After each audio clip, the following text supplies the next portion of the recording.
Thank you, Claire. Can you hear me? Can you hear me? ¿Se oye o no se oye? Se oye. Buenas tardes. Good afternoon. How are you? My God. Is this the biggest keynote I've ever done? Lord have mercy. I want to congratulate you en el trabajo que hacen ustedes. I want to really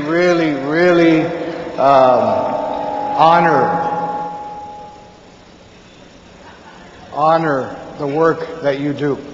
I feel like I'm going to be singing to the choir today. And I hope I'm not, and I hope I've got some information that I can share with you that will be useful for you. I get called in to do keynotes and to speak and to train and to teach people when we talk about issues that overlap with each other.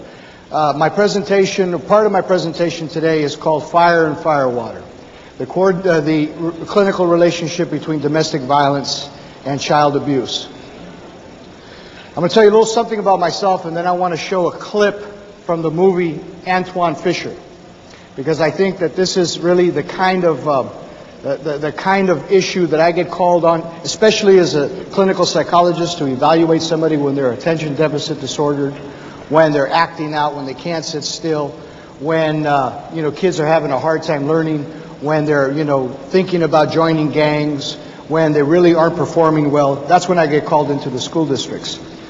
I come from an immigrant family. I'm the firstborn of 5 children. My mother was from Matehuala, San Luis Potosí, a small mining community. My father was also from a mining community, Nogales, Sonora, and he worked the mines from the time he was 10 years old until the mines dried up in that part of the country. My father came from a long line of men who worked with their hands and worked under the earth, and was also one of those men that drank repeatedly, came from a long line of alcoholics, and also was one of probably the most brutally violent men in the home.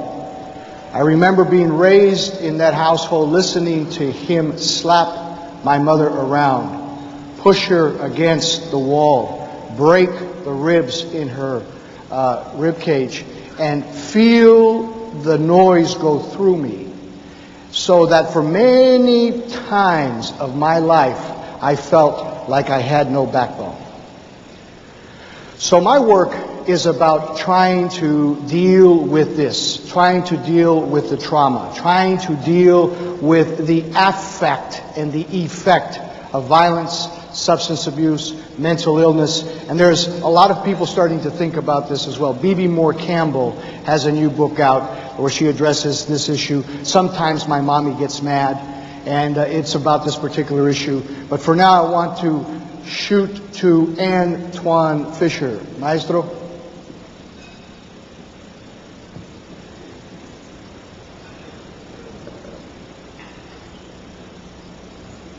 Sound?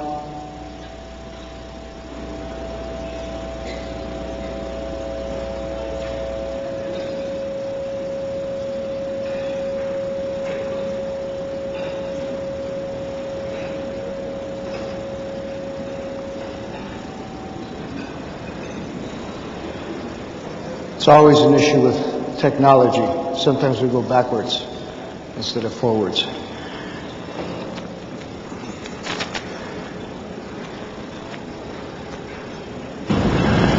Lost and all alone. You okay? Yes. Okay. Just never had a real Thanksgiving at the Taste before. You didn't have a real one over here either, I guess.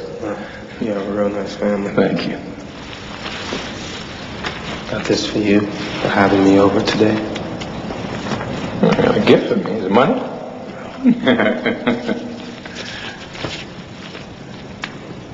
That's a poem. Yeah, see it without my glasses.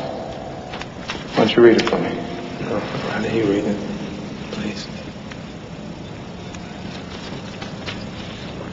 Who will cry for the little boy, lost and all alone? Who will cry for the little boy, abandoned without his own? Who will cry for the little boy, He'd cried himself to sleep. Who would cry for the little boy who he never had for keeps? Who will cry for the little boy who walked the burning sand? Who will cry for the little boy, the boy inside the man? Who will cry for the little boy who knew well hurt and pain? Who will cry for the little boy who died and died again? Who will cry for the little boy? A good boy he tried to be. Who will cry for the little boy who cries inside of me? Who will cry for the little boy, Antoine? I will. I always do.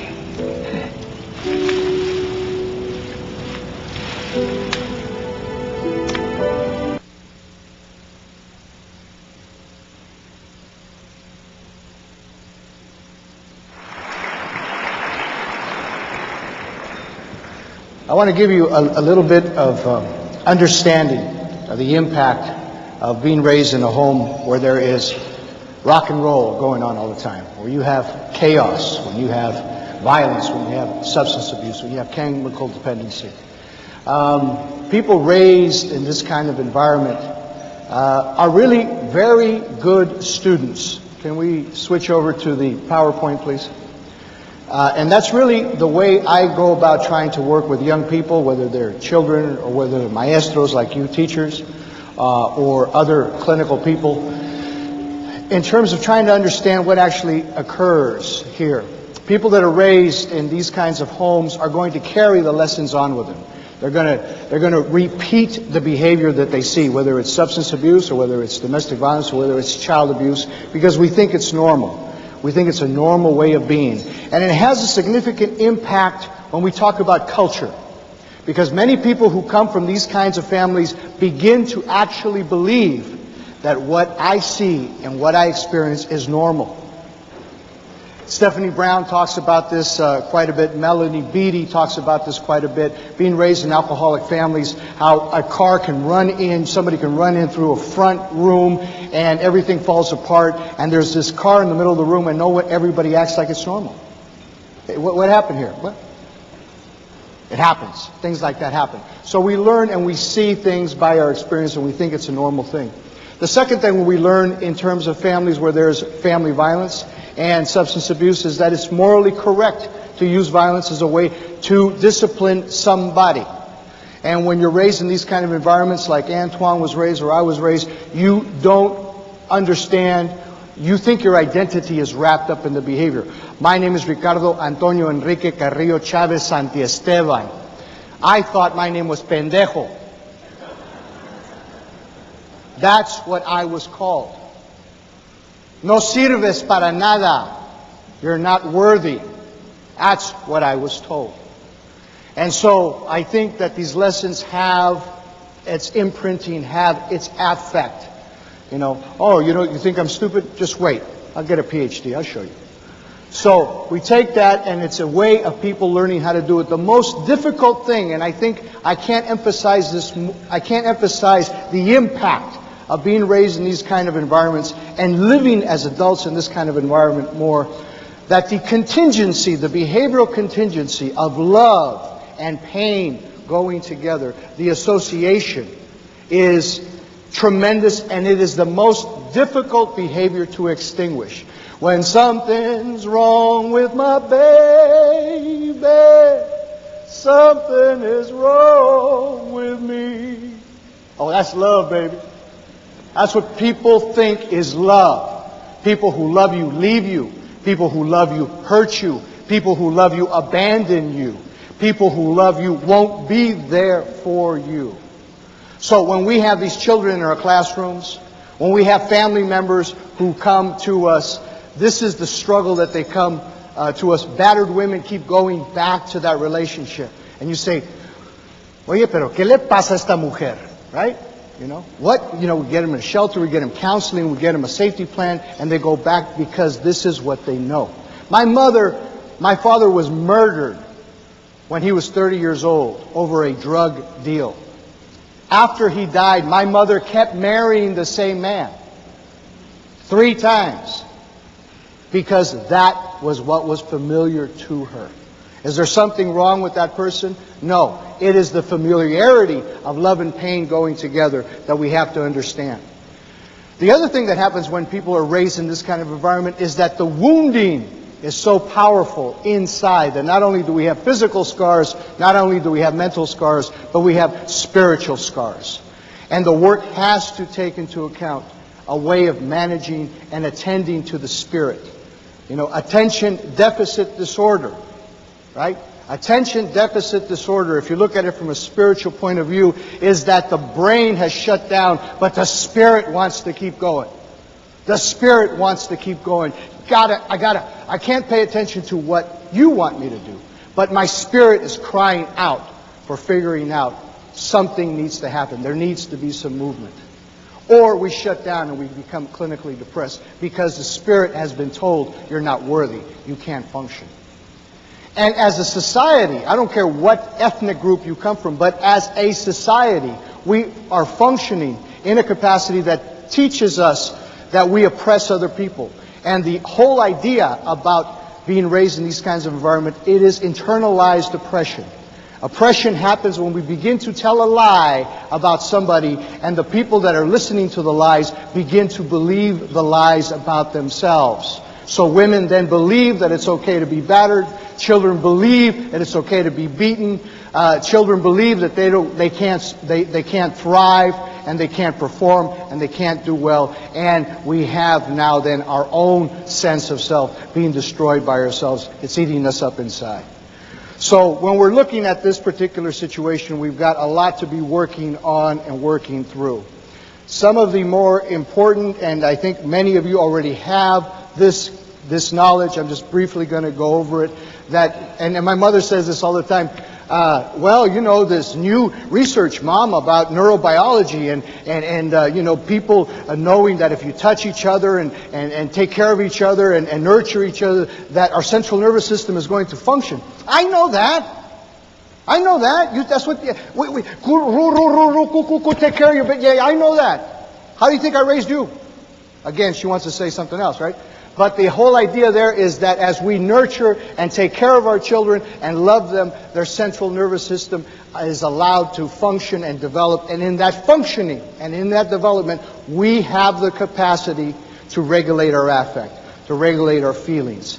Well, what happens to those people that don't have the ability to regulate their affect? What happens if you're listening all the time to loud noises? Somebody is yelling and screaming at you, as if you were involved in a car accident all the time.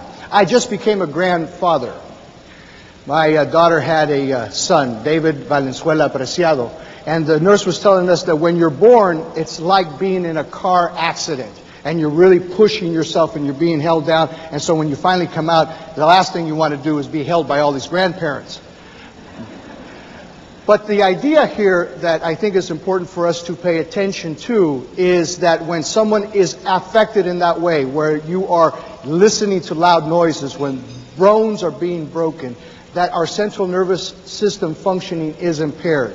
And where it is impaired is that our flight and fight response has been frozen in an area where we are nervous, panic-stricken, and we can't find a way to relax. So in those children that we're working with, in those families, and this is intergenerational, in these families that have been affected by them, Dr. Duran, Ed Duran, has written a book called Post-Colonial Psychology, who says that the impact of institutional racism and colonialization on the Native American community has impacted them intergenerationally. They are suffering from post-traumatic stress disorder intergenerationally. So unless we take this into account, we're not going to address the issues that are at hand.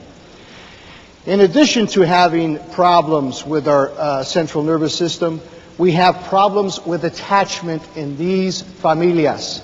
Children, as they grow, many of you that are parents and grandparents know, you take care of a child, you nurture them, you take care of them, they respond well, they're attended to, they know that they're loved, we know that there's cariño, they're okay. When the child isn't attended to, diaper's wet, he's hungry, the first initial reaction to that is anger. the more that the child isn't attended to, isn't nurtured, isn't taken care of, he begins to feel despair. That despair then in turn, when they're not nurtured and cared for, turns into detachment. Detachment. And I think you know this work because my understanding of what you do is to help children connect with them. That the programming you're doing in the school district really has a lot to do with how you do the first thing. Develop a secure base to offset the impairment in attachment. For those people who don't have a secure base, who aren't sure about themselves, who aren't sure that the world is going to take care of them, we develop severe attachment disorders. We think that people are not going to take care of us, so we avoid relationships. You know kids like that, you know people like that, or people become ambivalent. I'm not really sure whether you're going to be there for me, so I don't really think I can commit to this, or commit to your program, or commit to coming to that after-school program. I'm really not sure. Or you just have people that get real crazy.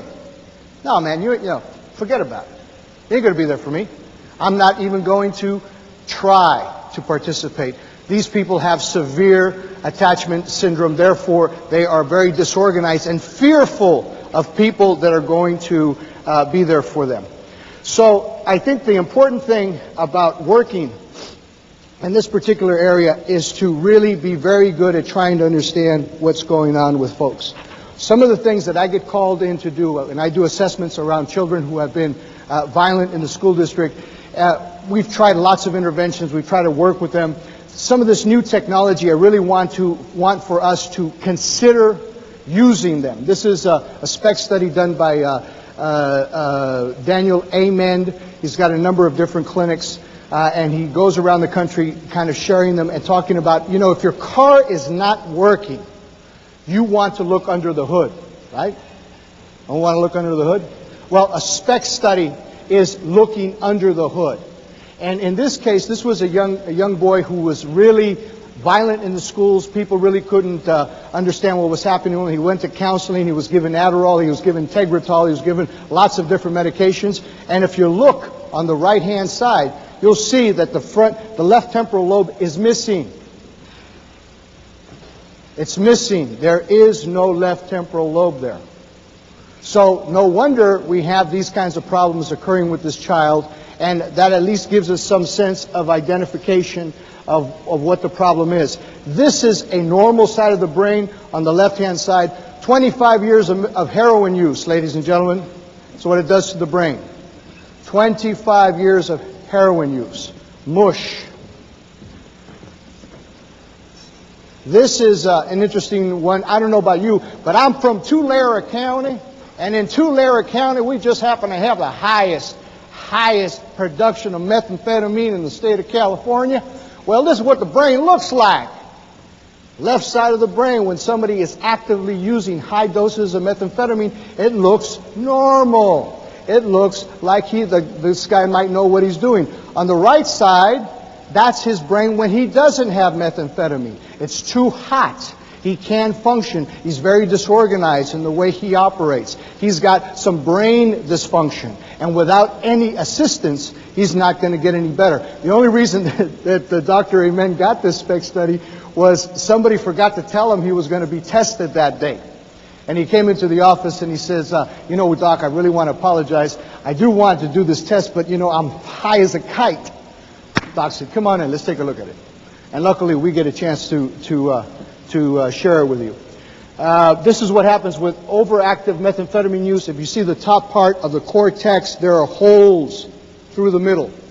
Okay? So executive functioning and the ability to process is impaired.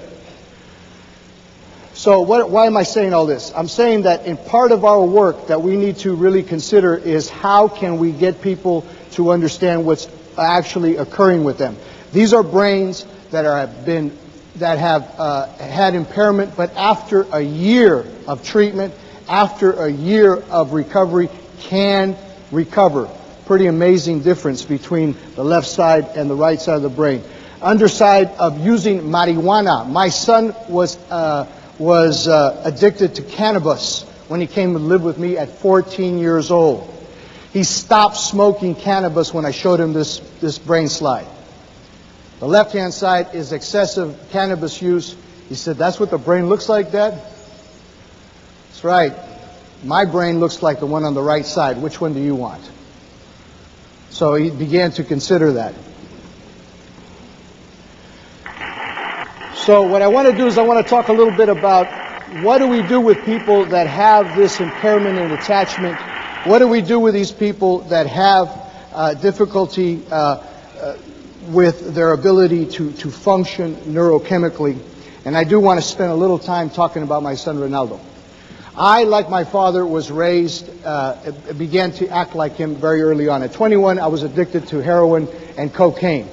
I got clean and sober when I was 24, 25 years old after spending 4 years in the state penitentiary for burglary, armed robbery, and sales of heroin. My goal always was to go back to school. I entered a drug treatment program and went back to the University of California, Santa Cruz, and graduated and met my children's mother, and we got married, and I worked hard at trying to be the kind of father that my father was not.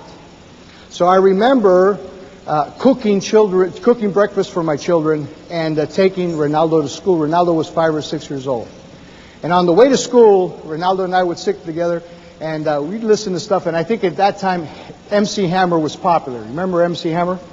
He had this tune out that was called "Have You Seen Her?" Da da da da da da da da da da da da. Da, da, da, da, da, da, da, da. Have you seen her? And Aldo says, "Oh, you know what, Dad? I like Emily, and I'm going to marry her." You're 5 years old? You're going to marry Emily? Yeah, I like her, and she likes me, and you know, I don't know. I really want to marry her. And I was shocked at this conversation. But what shocked me with this conversation was that I had never had one with my father. I don't ever remember talking to my father about anything that mattered to me, and I don't remember ever talking about anything that mattered to him. And when he died, there was a vacuum. And I went looking for my father, and I went looking for my father in a lot of different places. And I came across a man and a bunch of men that we began a search looking for the absent father. The man that I've co-authored this book with, Jerry Theo, and I wrote this book called Family Violence and Men of Color. We collaborated. We got a lot of people to contribute to this book. And Jerry tells a story of his father. Him and his father going to the store, and they're standing at the counter waiting to pay. And the owners were ignoring him. And Jerry's father was standing there and says, "Can I pay? Excuse me, can I pay?" And they would ignore him, and they weren't talking to him. And Jerry said, hey, Dad, what's the matter? How come they're not? Shh, cállate. No digas nada. Don't say anything. So Jerry didn't understand this discussion, and they left the store. And as they were leaving the store, Jerry tells the story this way. You play the VCR, please. Vergüenza, and he stuck it under his hat. And he put this hat on, and he pretended to be like he was a big man. And he gave some of it to me. And we walked home sin hablar. Because we don't know how to talk about things like that. And we teach the hombres que no se hablan, cállese, no se chion. And me and my dad walked home, we didn't talk. We walked in the house, my dad walked in the house mad. My mom said, "¿Pero qué pasó?" "Nada, déjame." Pues, ¿qué pasó? Nada. And she looked at me, I wasn't going to say nothing. And my dad went to the refrigerator. Empecé a tomar.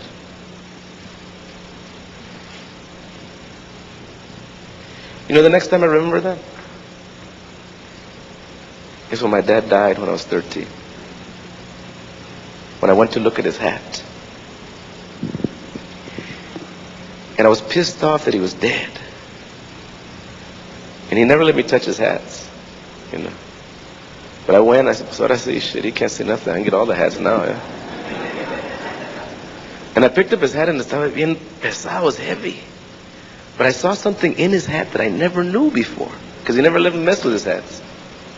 In his hat, I saw all his kids' names. See, I knew my mom lived for us, but I didn't know my dad lived for us. But when I picked up his hat at 13, mad, I said, shit, who's going to teach me how to wear the damn hat? Because my dad's not here. So I went looking for men to teach me how to be men. En las calles, hay muchos hombres that'll teach you, and they'll teach you straight up what to do. Hey, vente con ella. Shit, come on, let's go to the party. We're going to pick up. No te dejas, vato.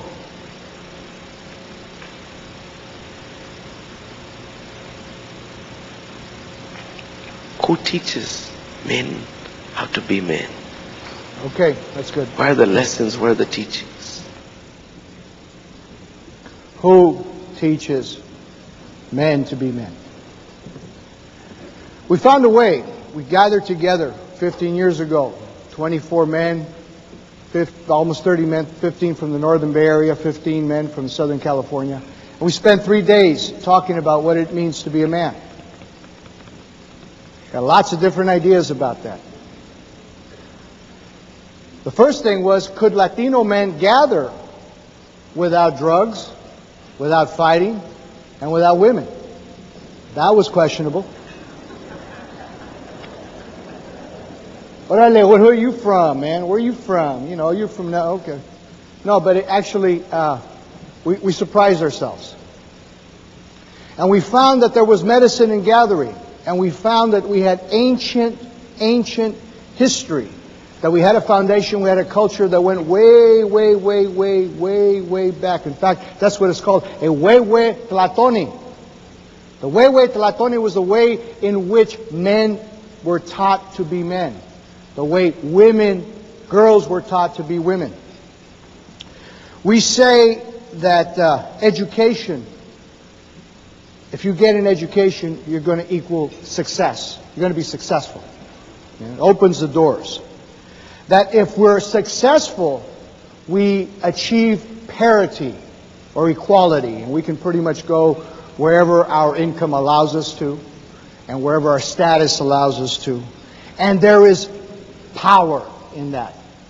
There is power in equality. There is power in education. There is power in success. But there's another kind of teaching that many tribal families and many farm worker families and many familias that still live in the barrio understand. That's very different. That has to do with knowledge. Are we playing the song? Okay. Knowledge equals wisdom. Juicio. Juicio, in turn, gives us strength. Jerry was talking about his father. What kind of strength do you think his mother needed to have to deal with his father? What kind of strength do you think my mother had to have to be able to put up with my father and the other 2 husbands that she married? And then have to put up with her sons, who were also chemically dependent. That strength for us equals harmony. Balance, rhythm, and harmony is an old way of being, an old way of thinking. When children were raised in the old days, way before time was on the wall, way before time was on our wrist, before the blending of the European continent with this continent. We used to believe that people were good people if they were well educated, bien educados. And we believed that people were well educated and they were good people if they had cara y corazón. if there was respect and dignity, you had a cara noble, and there was cariño, and you were trustworthy. El corazón was firme. Cara y corazón. Oh yeah, ese es el hijo de Guadalupe Chávez. Es bien educado. Es cariñoso. He's warm. And he has palabra. So what we've learned to do, the elders have come forward and have taught us how to walk in these old ancient ways. That there are ways within our cultura that allow us to be bien educados, to have cara y corazón. And we came to this circle trying to find these things, and we found out that there was a way to do it. I want to share with you some of the strategies that we turned the PowerPoint back on. Strategies that we've had. This is an altar of the training that we do with young people now from the state of Washington all the way to the Washington, D.C.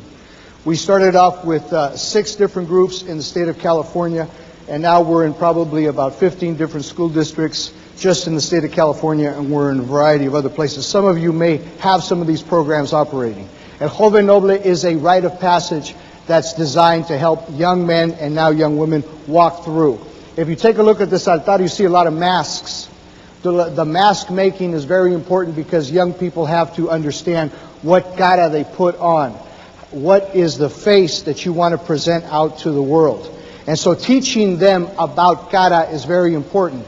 But that cannot happen unless we as either the treatment providers, the educators, become their familia and give our palabra that we're going to be there for them. Because isn't that what children want to know from us? Isn't that what the battered woman wants to know from us? Isn't that the guy who's learned to be abusive wants to hear from us? Are you the one? Can I count on you to tell you my story? Antoine said. Can I count on you to share with you my story? Can my son count on me to hear his story? We have to be able to have palabra. In that palabra, we are able to establish a secure base. Something that maybe these children have not had. Something that these children have not experienced before. So if we're going to give palabra, we have to be able to be there. We do that in a way that has been real interesting over time. I came to the circle looking for my father, and I found men willing to father me. I came to this circle looking to be a father, and my son taught me to father him. Ronaldo came to live with me when he was 14. His mom and I split up when he was 7. I started using dope again. $100,000 plus a year forensic practice. I worked with men who were domestically violent, with children who had been molested and violated, with victims of domestic violence, and it was a heavy forensic practice. I went in to evaluate a woman one day who had suffocated her infant child. I did the evaluation, and they said, we need a bilingual psychologist. She spoke 6 languages. She happened to be deaf-mute for 6 weeks until her mind reorganized itself, and then she could talk about it. She told me and got in touch with the pain of having killed her son in that evaluation. And do you know that I didn't feel anything? I was numb. I didn't feel a thing. So I eventually went back to my addiction, started using again. Ronaldo's mom and I split up. Ronaldo went to go live with her. He came back at 14. Sullen, depressed, angry, hostile. He was a safety on the football team. He was playing varsity as a freshman. And he'd hit you. He'd hit you to hurt you. He was failing in all his schools, all his grades. And, like any parent, I struggled. I called, tried to get some help. But I came to the circle, and I asked the men to help me with Ronaldo. And they talked to him, and they all talked to him. And Ronaldo developed a whole bunch of uncles, compadres that were going to be there for him. And they would tell him, you know what, your dad loves you. My dad. My dad. My dad. And one day I had set some limits with him. He had been acting out, and I said, no, you can't go to this particular thing. And he got very angry. He was breaking things, and he was, just upset. And I looked at him and I said, when you were little, you used to talk to me. When you were small, we shared a lot of things together. What'd you do with my son?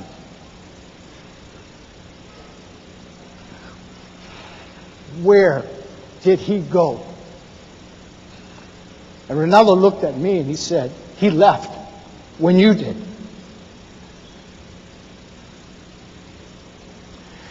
And I looked at him and I said, you know what, Ronaldo, I was 9 when my father died.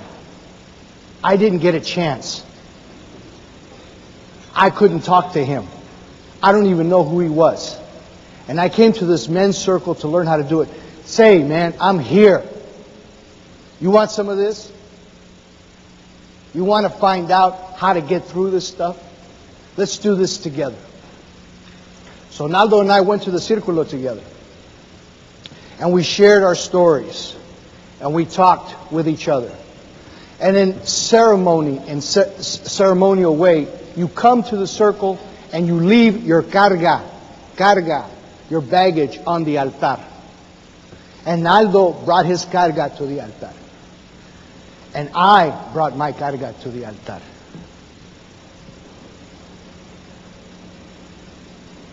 And I asked him to forgive me.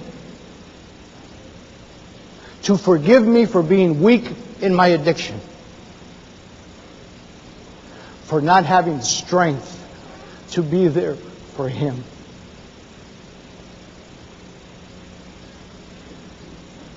And Naldo said to me, in the circle, in the ceremonial men's circle, Dad, you got it. You know how to be a father.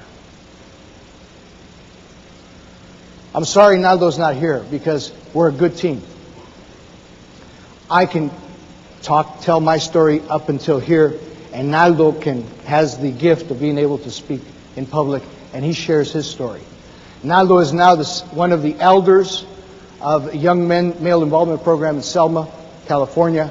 He's the coach of a little league football team, the Selma Bandits, the little guys, teaching them the fundamentals. He says if he had the Jim Mora's job on the 49ers, they would be a lot better team. And I agree with him. He's also now a straight A student and will graduate from high school this year.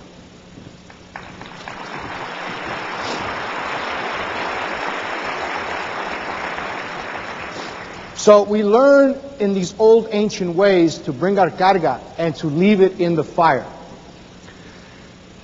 Fire is a very symbolic place because you can let things burn and you can do these things together. Ronaldo has become a fire keeper for the Círculo, and his uncles have showed him how to do that. And a lot of the work that we do with the young people, especially the young guys that come to us. In LA, we got these young kids, 7, 8 years old, very angry, no fathers. Mothers really don't know what to do with them, and they come in with all this fire. And so the intent is, how do we work that out so you find some balance? Understand the relationship between your fire and your mother's water. How do you find some balance between being up in the clouds all the time and being planted in the earth? And so we use the altar and we use the 4 elements to teach young people and teach their families about how to manage the fire and the water and the earth and the air that each one of the children come in their relationships. How can we have palabra for those children?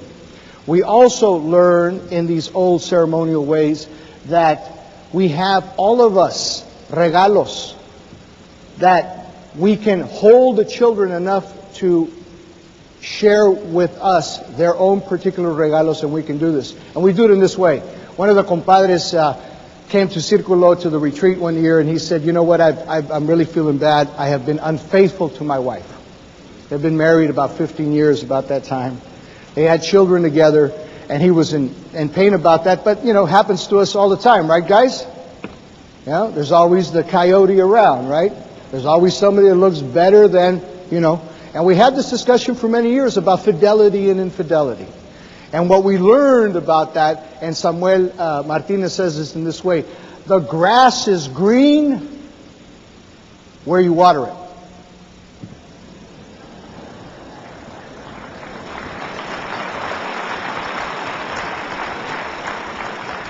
The grass is green where you water it. So our compadre was there in a lot of pain, and one of the other brothers had brought a pair of earrings. And he said, this is for my comadre. You see this sacredness of relationships here? Not only is that your wife, that's my comadre. So I brought these earrings for my comadre, and I want you to put them on her. And when you put them on her, if you are ready to commit back into that marriage, that you give her your palabra that you're going to be there. That's how we use the regalo in this particular situation. They just celebrated 27 years of marriage.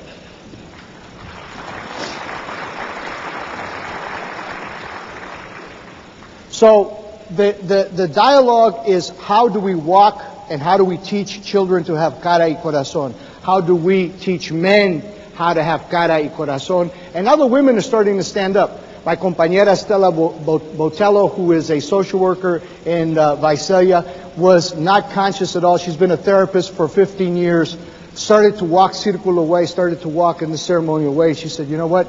Something else happens here. Now women are coming and they're knocking on the door. How can we have palabra circles?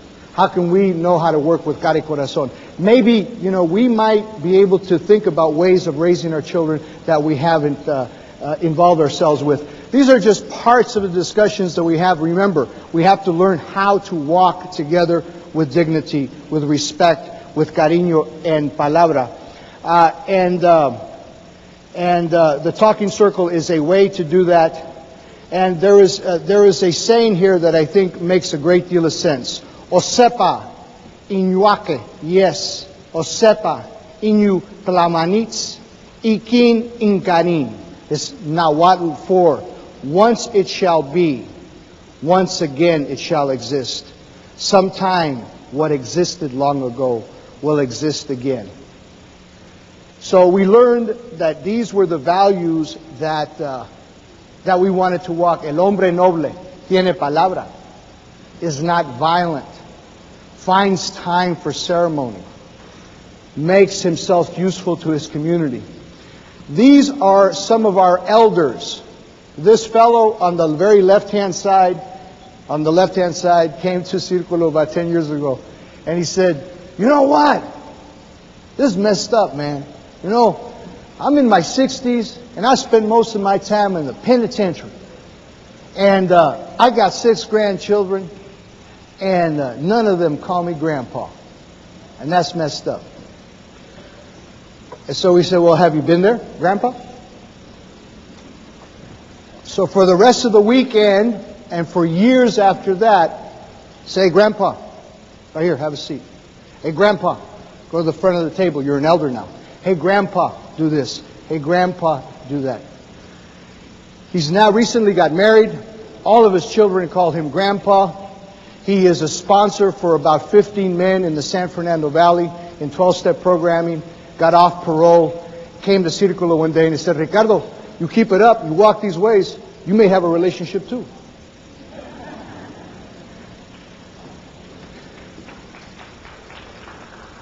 So these are fathers and sons together. Now the next generation has come. We say the work that we do has the effect for 7 generations.